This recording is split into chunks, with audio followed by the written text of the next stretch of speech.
Morning, everyone. Morning. I think it's morning. Welcome to this talk. Can I ask that you all keep your cameras on? And if you're not speaking, please put yourself on mute. Thank you. That was a joke. You can laugh. This is obviously my first talk in face-to-face outside of screens for 2 years. And it's a little bit nerve-wracking to actually see people being engaged and interested and expecting me to say something useful. I'm supposed to be talking about what's next for the UK games industry. Caveat, I don't even know what's happening next week, and I thought this talk was yesterday. So here we go. I'll try and leave 10 minutes or so at the end for some questions maybe, but I've got no idea about timing, and I'm usually asked to speak on camera for 5 minutes now. So usually I go on and on and on. So you might have to drag me off. That's a QR code with our annual report if you're interested in the wealth of stuff that Ukie does. For those of you who don't know, Ukie is a trade body that represents the games industry in the UK, and our mission statement is very simple. It's to make the UK the best place in the world to make, sell, and play games, because we bloody well are. I'll continue. I tried an attempt at my own meme. It's been really funny, I think, over the last 2 years to kind of look at how it started. You know, as an industry, we grew up making games in our bedrooms, and we've gone to making games in our bedrooms in 2020, except with extra caring responsibilities, which should be equally spread, by the way. Just a note on that. But when you're looking at the future, it's always useful to look at the past and to just remind ourselves of the journey we've been on, because last time I was at this very podium was in 2019, and I think I did a rather ranty talk about the language that we use as an industry. Even though we're maturing, we're getting so big, we are now completely dominant as an entertainment medium, but we didn't help ourselves in using language when we're describing games as addictive, meaning that's a good thing, but actually this was beginning to draw quite a lot of attention. And in 2019, in July, we were right in the middle of what was the really objectively called DCMS Select Committee Inquiry into Addictive and Immersive Technologies, because that's what you do when you do an inquiry. You come up with the conclusion before you actually get the evidence anyway. I should watch what I say. Stop it, Joe. But we were just right in the middle of that, and DCMS Select Committee is a select committee of cross-bench, cross MPs. It's government, by the way, it's just MPs. And we were asked to give oral evidence along with other industry people and other experts, and it wasn't the most fun experience. And quite scary, and you are literally being grilled. And that was quite a bruising exercise. 2019, and actually the recommendation, the key one and the only one really that was taken up by government, was to carry out what they call a call for evidence, to look at loot boxes and specifically as a business model in games. This call for evidence had, I think, something like 35,000 bits of evidence submitted by all and sundry edit people. And that call for evidence concluded on the 22nd of November 2020. We are yet to hear government's official response on what they are going to do, if anything. But we have been working really closely with government officials, because that's the best way to educate and to inform and to get to a place where we're all happy in that time over this last year in particular, to make sure that they understand how responsible we are as an industry, because we are, okay? And we are, huge, and with that comes greater scrutiny. We also, in 2019, swiftly after that report came out in September, the country sort of turned colours with a general election that threw our plans out the window. It was also a reminder to get Brexit done, and apparently it was done, and it's all good, right? And that was only in the new year. And in January at Ukie, we launched Get Smart About Play. So it was a new, fresh consumer campaign to make sure that people understood about parental controls at their hands, to talk with their children or the people that they care with, play games with their children, ask what kids think, negotiate boundaries and that kind of thing, but reminding parents and carers that they are ultimately in charge. And we launched that at the beginning, in January, at the beginning of 2020. And then in February, we launched the first ever games industry census, which was fantastic. And we had a proper event at Xbox flagship store in Oxford Street. And we also launched our Raise the Game pledge, and there's plenty of activity actually. There's a festival of food on today and a round table, and there's lots and lots of activity around the pledge. But that was only in February. So we're now only in February of 2020. And the pledge and the census were really fantastic bits of work to really show us who we are and to show a lot of detail about who we want to be. Because I think we kind of made a lot of assumptions about who works in the games industry, but the 62-page report that came out with the first pledge really showed a lot of detail about mental health, about who's who in senior positions, all sorts of issues. 11% of our industry is neurodiverse, 2% of our industry is non-binary. It had some really, really detailed stats. More than half the industry is under 35 years old. That's astonishing, actually.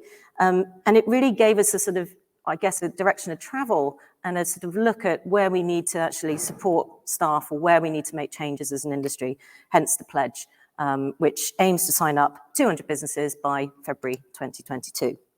Then, of course, this happened, and we were all sent home, like naughty school children. Unbelievably, it's not unbelievable, actually. It's really not surprising. The games industry was incredibly resilient in 2020. We did a quite big report. Most companies were operating at about 80 or 90% productivity. In July of 2020, it's when the snapshot was taken. 24% of companies kept on hiring. We've got 2,500 open job roles in the industry right now. You know, we went the opposite way to how a lot of other sectors, and we at Ukie had to talk with a lot of other sectors in roundtables with Secretary of State for Culture, ministers, government people, because they were desperate to understand how the pandemic was really hitting the industries. And it was quite awkward, it was quite weird to be around the table listening to these horrendous stories of, you know, film productions, just music people just being suddenly out of a job. And we really, really realized how fortunate we are to work in this amazing industry. It was not, of course, without its issues, but compared to other sectors, we really, really were very, very fortunate. And only 18% of the industry reported using the furlough scheme, for instance, during lockdown, and most of that was more to do with events companies. So we at Ukie decided, okay, look, this is a real opportunity for us to really focus on supporting people, supporting the industry, giving companies knowledge, replacing events. Everyone had to do the replacement of events.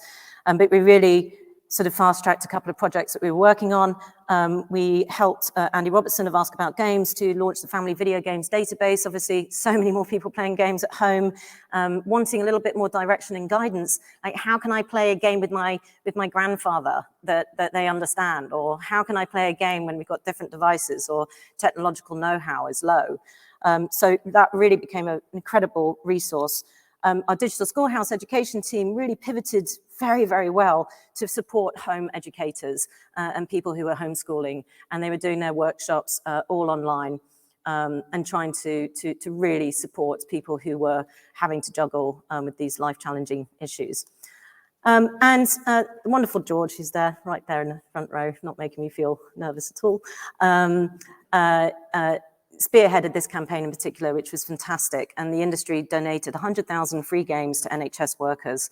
And it's absolutely fantastic project to see this. And there's some of the emails that we got from NHS workers who said, thank you for this. I have to separate from my family when I come off my shift.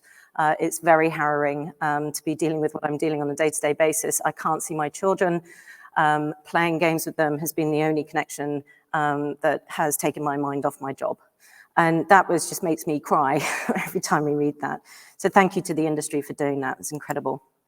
And of course, we realized that, you know, not only just generally, you know, mental health and bad mental health was the biggest public health issue facing our society of the time before the pandemic.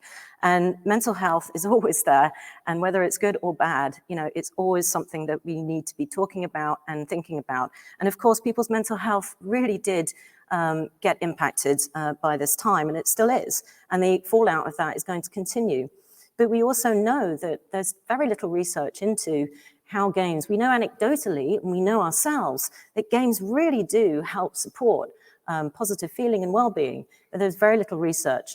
But what we did do was also just work with organizations, including CALM, Campaign Against Living Miserably, to just encourage people to just play games together and talk, even if it's just for an hour at the weekend. And it was really interesting to see how games were suddenly becoming kind of cast in this different light. You know, all the stuff that we know and love about games, suddenly other people were sort of realizing, actually, this is a really important medium. We also started to see some really interesting research start to emerge. So we collaborated with National Literacy Trust on a bit of research that showed that 2 in 5 people who play games are motivated to read more. And they're not just about video games, but just to read more. They write, they want to be engaged in these wonderful worlds that we create. And particularly for problem readers or reluctant readers, and particularly boys at certain ages, reading and literacy, you need a gateway and a way to engage them, and games really provide that. So we launched some fantastic education resource materials as well as part of that. And we saw some really fantastic research come out, which is only the beginning. It's the pilot research in late 2020 from the Oxford Internet Institute, who are a big fan of open science and open data research and properly reviewed, peer-reviewed data. And they actually used for the first time telemetry data from games, because a lot of research on games tends to use kind of surveys or focus groups, or, you know, you see the Gambling Commission put out a report about games and young people, and they've done like a survey, or they've done a focus group of 10 people. This actually combined different methodologies, but actually used player data. So they worked with 2 games companies and looked at Animal Crossing, which, yes, every single day of playing it until I got fed up with the snow. And I know that I have to go back for the DLC, but I can't bear the guilt trip my animals are going to give me. But anyway, they used Animal Crossing and Plants vs. Zombies. And the research did show a positive link between good mental health and well-being, and positive well-being and playtime. And we saw some other research coming up from European-wide research that showed that in September, players in the UK were more likely to report that games made them feel happier, less anxious, and less lonely than anywhere in Europe. We're a nation of players, we love it.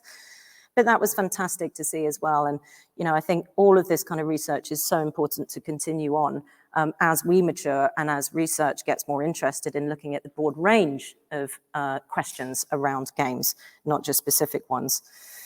We also, you know, I think for a lot of people, the pandemic really put a sharp spotlight on socioeconomic inequalities. The census itself showed that as an industry, we're very miserable and we're really young and we're really middle class. And, you know, it's an interesting one, because how you define what class is a difficult one, but there is academic definitions. And you'll see in the census, which is still live at the moment. I'm going to push that in your face in a minute. But it sort of asks what the main breadwinner or earner in your household when you were 14 did. And my mum's a single mum. She was a teacher. I'm middle class. So it's really interesting as well, because a lot of our skill sets, do they require degrees? We think they do, but do they actually? I don't think they do exactly. I've got a few shaking heads, but we are actually really, really well qualified, and the number of people in the industry who have a degree is very high. And obviously now, to have a degree, you have to have either a big debt or money. So we really began to think about this quite seriously, because yes, our own workforce and what that means about inclusion and diversifying the workforce and how we recruit more broadly and more widely and give people opportunities, but also specifically around schools. And you saw all the horrible stories of homeschoolers and people living in a flat or block of flats with, you know, 5 other siblings and 1 device between them, and that was a phone. How on earth are you supposed to educate using 1 device? So we collaborated with a charity, and we're encouraging, this is still a campaign that is running and is live, and you can find out about it on the Ukie website. But this came out the education team who, you know, we're trying to support home educators, but realizing that they didn't have the equipment. So it's an effort to encourage you all, when you're recycling your machines, Whether you're in a studio or not, please donate them to schools. They cannot continue like this, and government's not going to step in. So that was one kind of element of socioeconomic inequalities that really came to light. And of course, we then collaborated with what is actually a fantastic government scheme called Kickstart, and that is to get 16 to 24-year-olds at risk of long-term unemployment into starter roles in the industry. The games industry has placed 55 roles so far. It's only been going for a year. That is great. That is amazing. That's 55 people who have had the opportunity to work in the games industry or cut their teeth in a role who would not normally have had that opportunity. This scheme is due to end in December.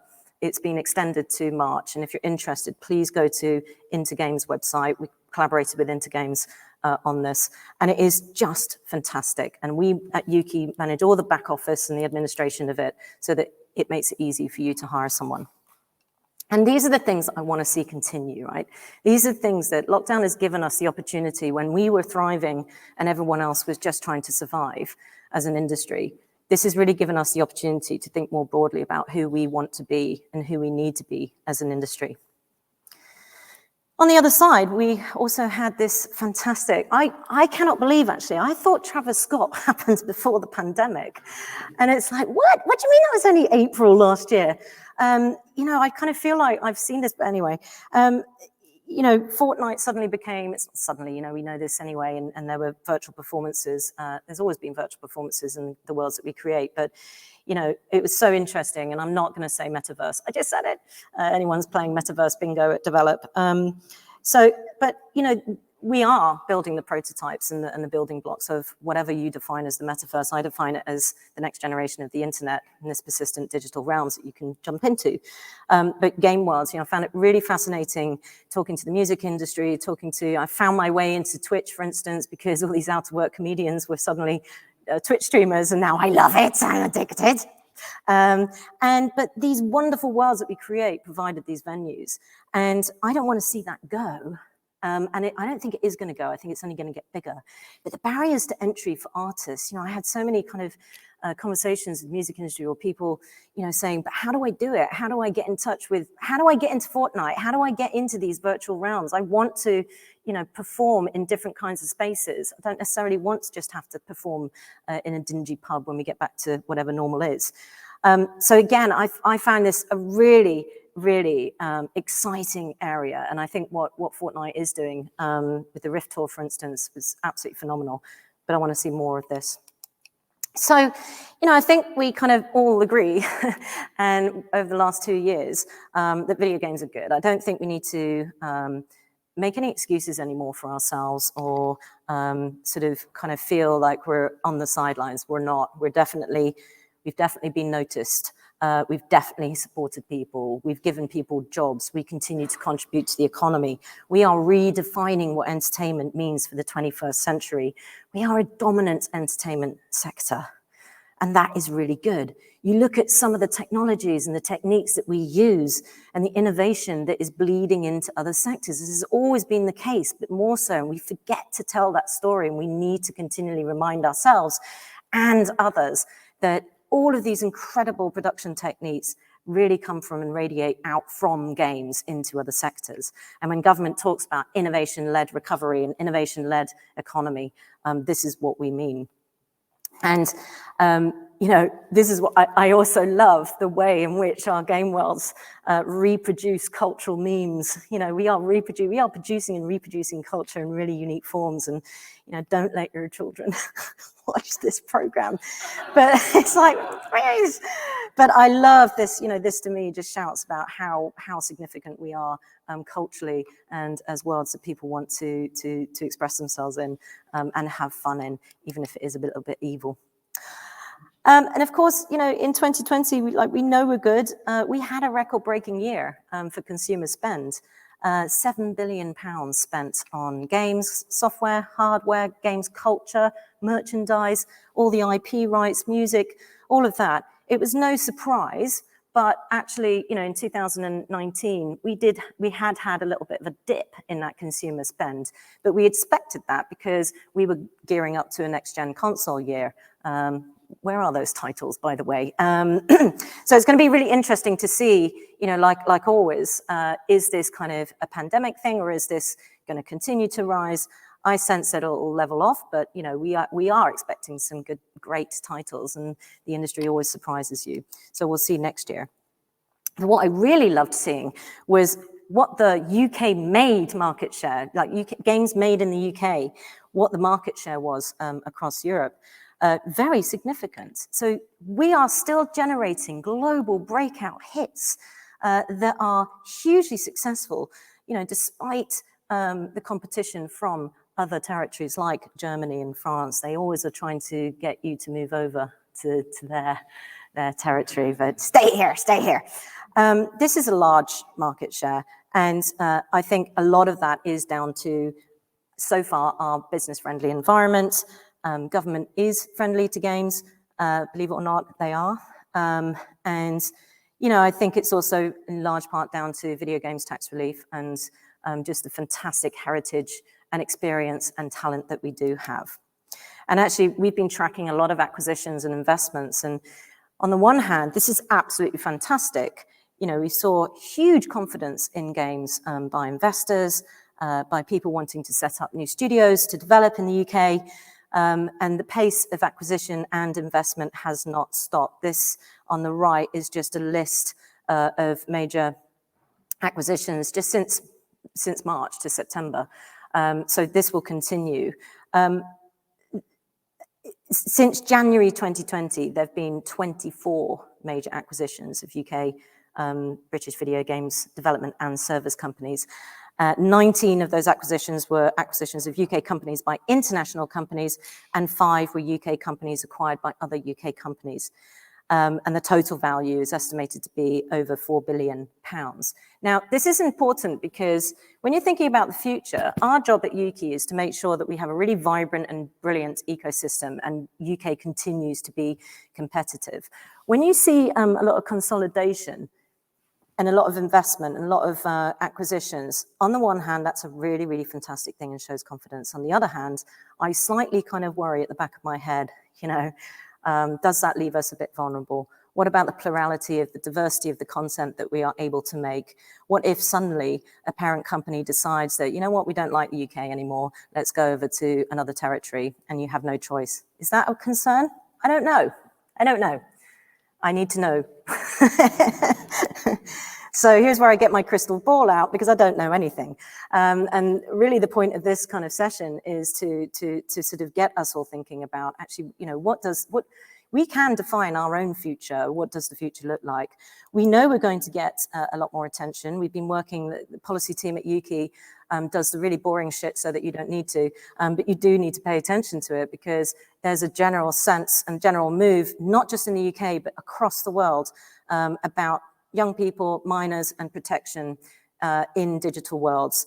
And our growth, our pervasiveness really is bringing greater scrutiny, as quite it should, right? It definitely should.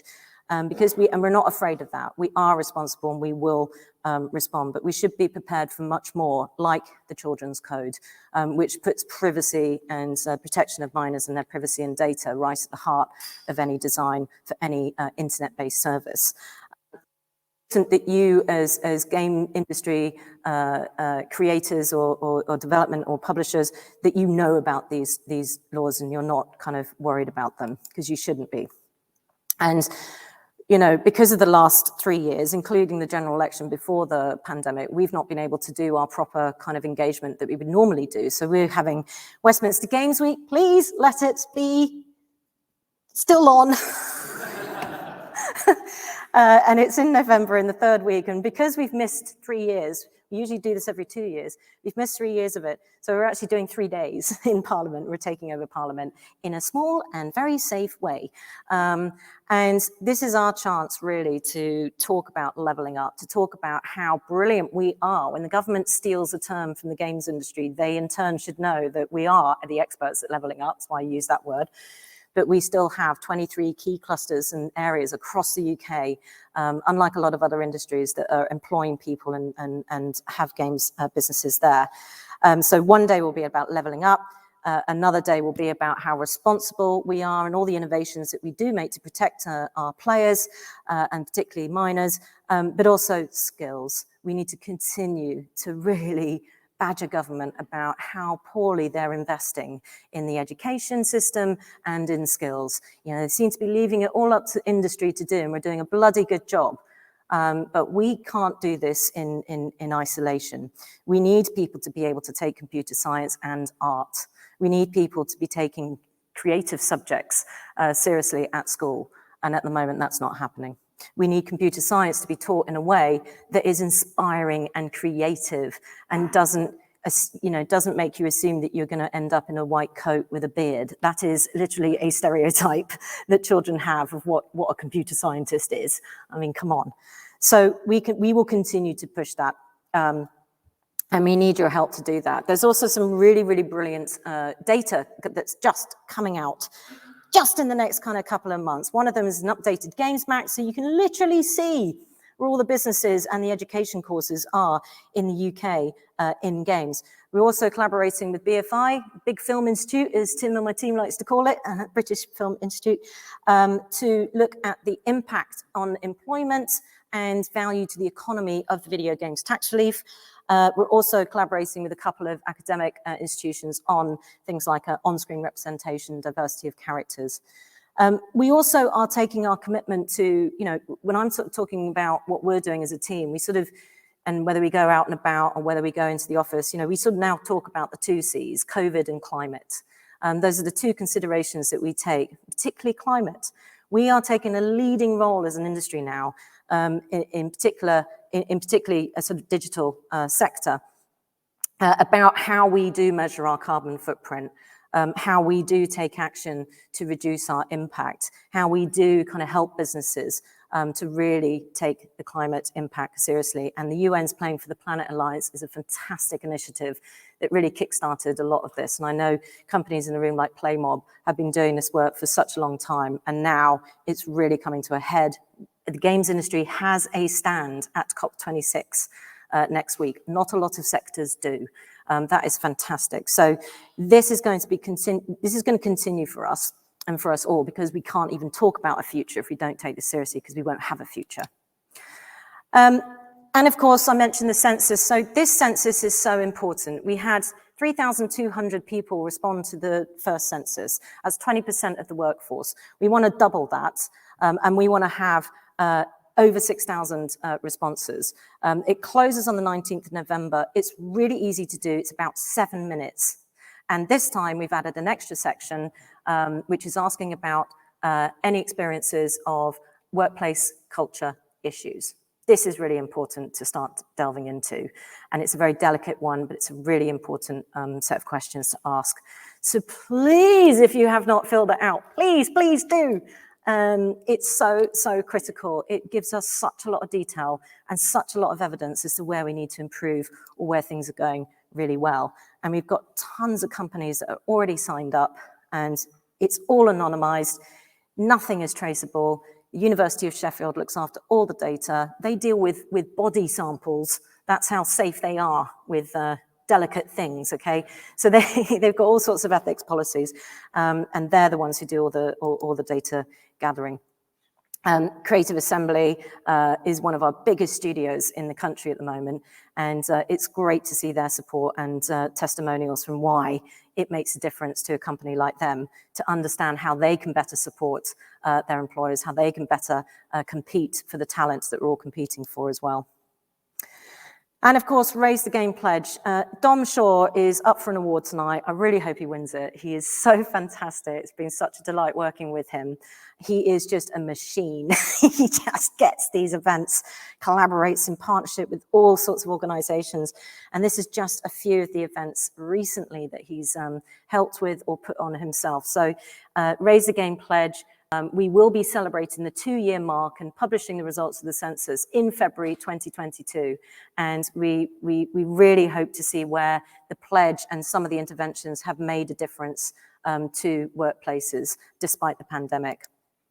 And part of that is also the Video Games Ambassadors Scheme, because we've been really trying to get a lot more diverse speakers to go into schools or appear on camera in front of schools so that people can see, these kids can see that being in the games industry doesn't mean you wear a white coat and have a beard. Okay, there's a lot of beards in the room. I do admit that. Mine's grown quite significantly during lockdown.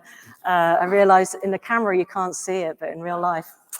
But, you know, it's so important that young people see you all, no matter what jobs you do, because you can change their lives. You know, I'm sure if any of you have done a talk at school, and I'm going to cry again, you get people coming up to you and kids going, I didn't know my hobby could be a job. Can you please talk to my mum and dad, please, because they want me to be an accountant. And I say, okay, you tell your mum and dad that accountants, lawyers, sorry, they're the ones that the robots are going to take over, okay? Those are the jobs that the robots are going to take over, all right? So you go tell your mum and dad that, okay? Get in the games industry anyway. So please sign up to that. You just have to do one thing a year. But again, it's brilliant to have that initiative. And we've got a lot more stuff coming down the track. So I talked about some of the events here. We're also creating an EDI toolkit just to help companies sort of go to that next stage. This is supposed to be a really cool GIF from Games London, and I'm sorry it didn't copy across properly. But London Games Festival is coming back in April, the 1st to the 10th of April. Dates have been announced. Please try and be at it. I think it's really interesting looking at events going forwards, you know, and sort of asking what are they for? You know, I think it's really important that, again, we sort of ask, again, with climate and COVID in mind, these things are not going away. What's the purpose of events? What is the purpose of getting together? Is it to sit in the bar? No, it's not. It is to see people. It is to learn, and it is to do different things. But we should. The festival is a fantastic celebration, but also an opportunity if you're looking for funding to be meeting investors or meeting publishers. So we really look forward to that. And talking of trade and events, you know, we will continue. We're doing a big project with the British Council to do a kind of skills exchange and a business exchange with Russia. So if anyone's interested in Russia, please give us a shout. We don't know what we're doing with GDC. Does anybody know what they're doing with GDC? Are we going? Don't know. We will continue our trade missions virtually with China. This year, again, we really tried to pivot our international trade to really focus on national trade, because if we're looking forwards to where we want the industry to be, we need more startups, we need more scale-ups, we continually need this fresh pipeline of talents with new ideas, making different kinds of games coming through. That's what's going to keep the UK competitive. So we have partnered with Creative England to do a scale-up program, and we just launched an accelerator with them this week as well. So we're really trying to help bolster and help you as businesses be better, reach international markets, and so on. And, you know, the rest of the education work also continues if you're interested in getting involved in any of it, including the Digital Schoolhouse esports tournament, which is coming back, and it's going to be hybrid with a physical final. This is the largest esports schools tournament in the country. In 2019, we had 7,000 children take part in it. And we call it an immersive careers experience because they're not just playing games against each other as schools and competing. We open up job roles and mentorships from the industry so that they can understand about other kinds of roles. And it really gets them interested in, okay, so what do I need to do if I want to make a game? Okay, so how do I audio mix this? What's involved with becoming a caster? How can I do, you know, so they start to get exposed to all sorts of different aspects of our industry, which is really valuable. We also will be doing quite a lot around Internet Safety Day with the Digital Schoolhouse, and they've got a massive project in the pipeline, which is really, really fantastic. That's, I think, going to reach beyond formal education. And I think that is increasingly important. I've talked about socioeconomic divides. We need to be getting out there and reaching communities that we wouldn't normally reach. You know, not everyone has a carer, not everyone has a parent, not everyone goes to school. We need to reach those people. So I don't really have much to say in my crystal ball. What we are doing is trying to figure out what keeps you up at night. What do you think the biggest problems are going to be in the next 10 years? What does the industry look like in 10 years' time? What should our ambitions be? What does success look like for the games industry in the UK? What does it mean? So I don't have the answers, but we will be reaching out to the industry over the next 3 or 4 months, and we're going to be publishing a vision of the industry report because we think it's the right time to tell government and the rest of the world and remind ourselves what progress is that we've made, but where we need to be, where we want to be, where are our ambitions, because we've got so much to give to the economy, so much to give to society and to culture and to entertainment. So let's do it. That's it. That's my contact details for anyone who would like to talk to us about some of the projects that we're doing. But I'd like to open up to any questions, if you have any. Please don't ask me about loot boxes. Yes. Any indicative insights or results from the census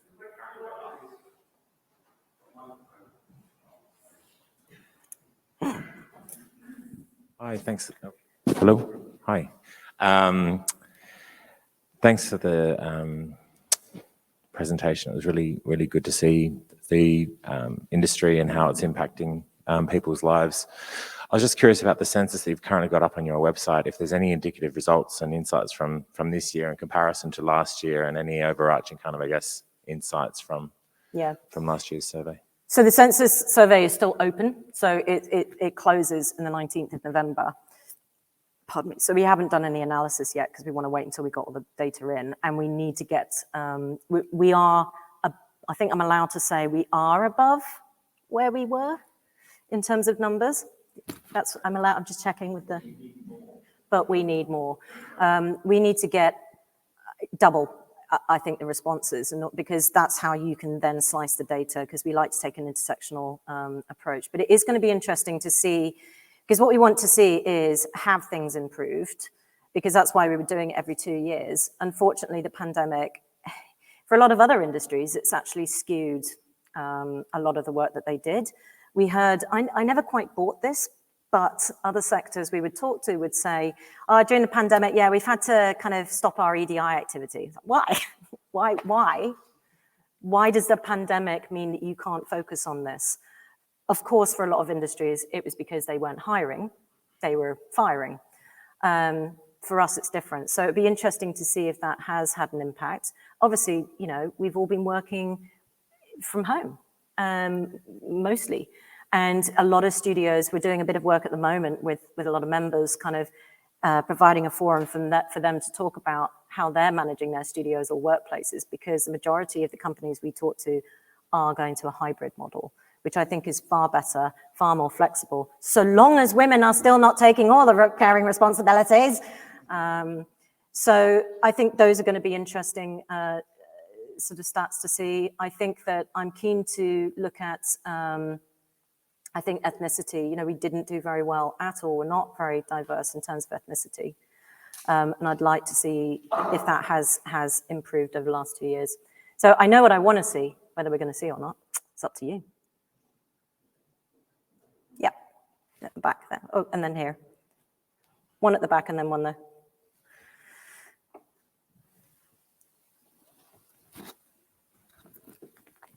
Hello. Yeah, thanks. The chat was great. Yeah, you mentioned that you have international trade activities with countries like Russia and China. And I was wondering, like in China particularly, where they have like a really strict communist government. And recently they just put in laws about like ban on games. You can only play an hour a week. They also have a new law. You can't have like, I think it's effeminate men can't be portrayed. So I was just wondering, like from a UK perspective, obviously like Chinese companies like Tencent, they actually own a lot of UK companies now, or have a majority share. So I was just wondering, what do you think about that? How that has an impact on the UK game industry? And should we be looking to launch in these markets? So obviously it goes against the grain of like diversity, inclusion. Yeah, I think it's a really interesting kind of ethical dilemma and question to think about. I'm sure Kate actually is going to maybe, I don't know if you're going to talk about, yeah, great. So 2 o'clock, come and find out the answer in this room from Kate. But it's a really tricky one. Tencent is fantastic in supporting the businesses in the UK. And, you know, I think that investment wherever it comes from is much needed into a lot of games companies. I think, our role really is to try and unlock the opportunity, because there's nuances in those restrictions that people don't realize. It's about online games. It's about multiplayer games. Actually, it's about being able to talk to other people. It's not, you could play Animal Crossing as a single player game for 12 hours a day in China if you want. People don't realize, if it's educational, no restrictions. So there are ways to reach those markets. And even if you get a tiny slice of it, it's a good slice. And it's up to you as a company whether you're comfortable with that, I think. And, I think it's a difficult one. I think it's going to be, the government obviously has a role to play politically in, sometimes they can make political interventions with different nation states, but it's a very, very difficult one. So I think we have a really good relationship with the IT and the people in China. They see the potential of games. Obviously, games industry is huge as part of their market. So we're just trying to kind of tread cautiously and try and support businesses in what they want to do. I don't know if that's a good answer, but there was a question here, and then we can go there. No, this one first, and then, sorry.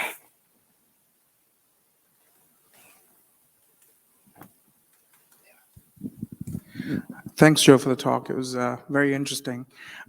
Wanted to ask, has there been any kind of research or study being done on the impact of blockchain and NFTs? I forgot to mention NFTs, in the gaming industry, yeah. I don't know. I'd love to see some. I think it's still quite a new area for proper research to be done, but I'd love to see it. I think for us, the concern is, when we're dealing with regulatory issues around what defines gambling, that's a tricky one, because, our line is always that games are skill-based, they're not chance-based, and that's very critical. That's a critical definition. You also can't cash out from games. What happens when you have NFTs and then suddenly you can sort of transfer that into real monetary value, a skin or something from a game, that then starts to get into quite interesting gray area. So I would love to see some research on that, because I think it's going to be a really interesting building block of whatever you define as the metaverse, but certainly what I think of it in my head. So yeah, good question though. No answer again. Yeah, there's one there.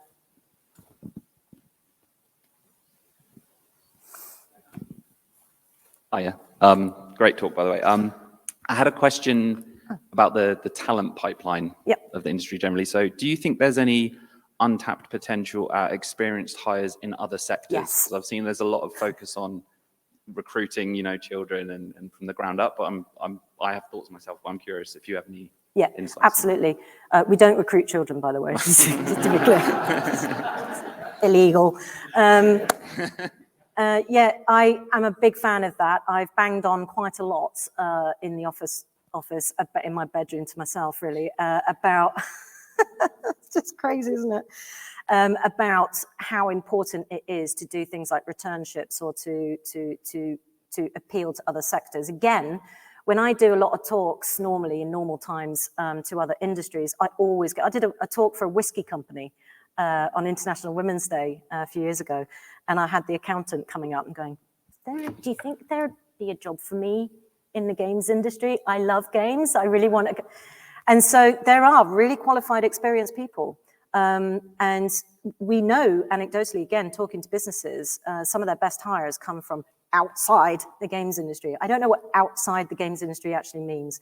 I'm keen to see a properly funded program, particularly for women who are returning after a period of absence. I know that other organizations like MasterCard, they do returnships, and I'd love to see that in the games industry, but I'd love to see other initiatives that are really sort of hot housing talent so that they get a crash course in, okay, where do we start with games? I think it's incredibly valuable. So yeah, I think we could do a campaign. Oh, okay. Yeah. Oh. There you go. So we're taking people from Jaguar Land Rover, we're taking returners from been off on maternity leave. So yeah, there's stuff going on. I need to get this very quick question in because we missed you, and I'm sorry, and then we have to close. Yeah. Last one. Yeah.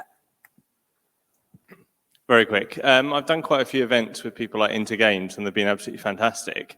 What I seem to struggle with is the schools don't have the investment or the right skill sets in some of their staff to kind of keep those things going afterwards and keep that engagement going.